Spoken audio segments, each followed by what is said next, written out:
Hey everyone, welcome you all. आप सभी का स्वागत है आज के इस अंक में हम पढ़ेंगे कॉटन इंडस्ट्री के बारे में पढ़ेंगे। और इसके पूर्व हमने पढ़ा था आयरन स्टील इंडस्ट्री को। और आज दो टॉपिक को हम कवर करेंगे, कॉटन इंडस्ट्री को कवर करेंगे और इंफॉर्मेशन टेक्नोलॉजी को कवर करेंगे। चलिए तो आज शुरुआत करते हैं बिना देर किए हुए। कॉटन इंडस्ट्री के बारे में अध्ययन करेंगे। चलिए शुरू करते हैं आज के टॉपिक को, आज के इस अंक को। Cotton industry is one of the oldest agro based industry in the world. अगर हम कॉटन इंडस्ट्री की बात करें तो कॉटन इंडस्ट्री विश्व में काफ़ी पहले से प्रयोग की जाने वाली इंडस्ट्रीज में जानी जाती है और यह मुख्य रूप से एग्रो बेस्ड इंडस्ट्री के रूप में जाना जाता है। टेक्सटाइल वर्ड जो आया है वो लैटिन भाषा के शब्द टेक्सटाइल से आया हुआ है और जिसका मतलब होता है टू वेव करना यानी बुनना। नेचुरल फाइबर्स का इस्तेमाल होता है कपड़े बनाने के लिए। उदाहरण के रूप में cotton, wool, silk, jute, hemp, flax ये हैं। They are the basic material for the textile industry. ये एक बेसिक और मूलभूत मटेरियल के रूप में है इंडस्ट्री के लिए, कॉटन इंडस्ट्री के लिए। अगर बात करी जाए इनके ओरिजिन की तो प्लांट ओरिजिनेटेड हैं रॉ मटेरियल के रूप में कॉटन, जूट, हेम्प, फ्लैक्स, और एनिमल ओरिजिनेटेड है वुल। आज क्लोथ का इस्तेमाल काफ़ी तेज़ गति से हो रहा है और हमारे दिनचर्या का यह हिस्सा बन चुका है, वर्तमान परिवेश का हिस्सा बन चुका है। तो इसके लिए सिंथेटिक मटेरियल्स को भी यूज़ किया जा रहा है, जो कि सिंथेटिक मटेरियल्स को हम मैन मेड फाइबर के रूप में जानते हैं या मैन मेड मटेरियल के रूप में जानते हैं। कुछ एग्जांपल्स है हमारे आपके लिए, नायलॉन, पॉलिस्टर, रेयन, कुछ ये सिंथेटिक मटेरियल्स की बात की जा रही है। कॉटन काफ़ी फेवरेबल उपयुक्त फाइबर माना जाता है हर मौसम के लिए। फिर भी लगभग 50 सालों पहले सिंथेटिक फाइबर को खोजा गया और ये काफ़ी सरल या सस्ता कह सकते हैं एक व्यापारी के दृष्टिकोण से, एक बिजनेसमैन के दृष्टिकोण से। तो इसका इस्तेमाल हो रहा है काफ़ी तेज़ गति से और इसमें लगातार बढ़ोतरी हो रही है। और कपड़े की खोज या कपड़ा कब कहाँ इस्तेमाल किया गया इसका बारे में चर्चा इजिप्टियम टाउन में किया गया है आज से 500 साल बीसी पूर्व। और भारत में कॉटन के कपड़े बनाए गए या खोजे गए तो इसकी चर्चा मार्को पोलो ने 13वीं सेंचुरी में अपने यात्राओं के दौरान अपने नोट्स में लिखा है। और आइए और आगे बढ़ें, दुनिया के और कौन कौन से देशों में कॉटन इंडस्ट्री का काम होता है आइए जाना जाए। तो cotton industry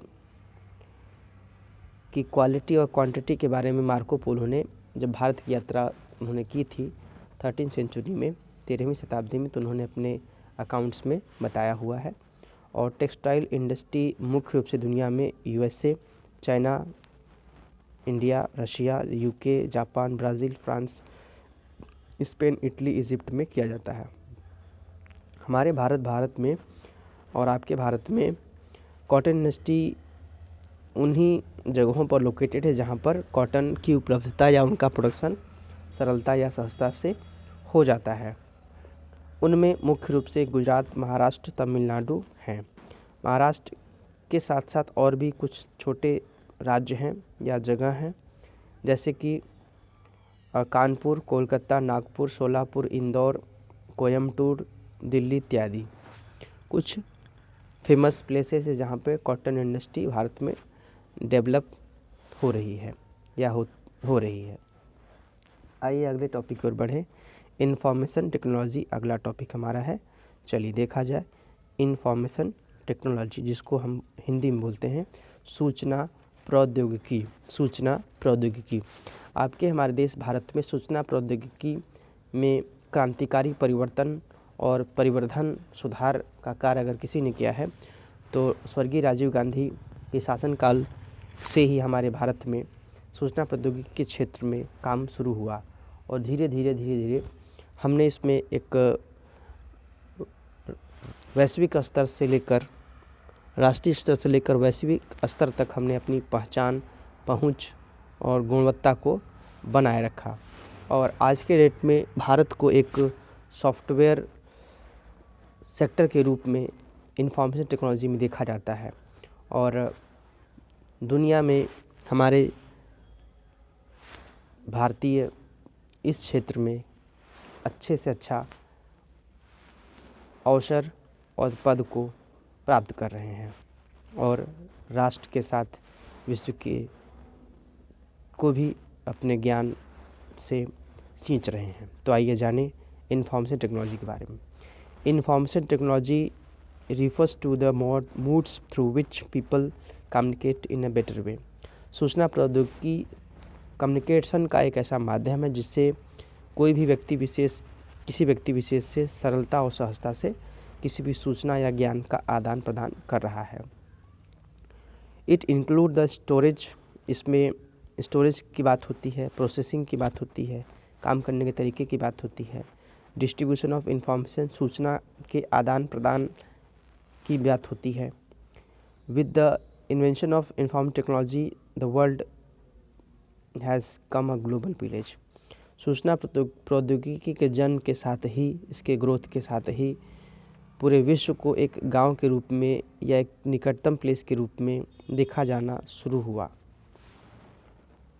the development of information technology took half place in the world second of the 20th century.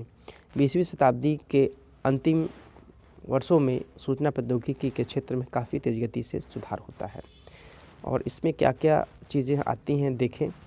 It involves manufacturing of the computer hardware software and other models of the communication which help in the transmission of information in digital form such as telecommunication.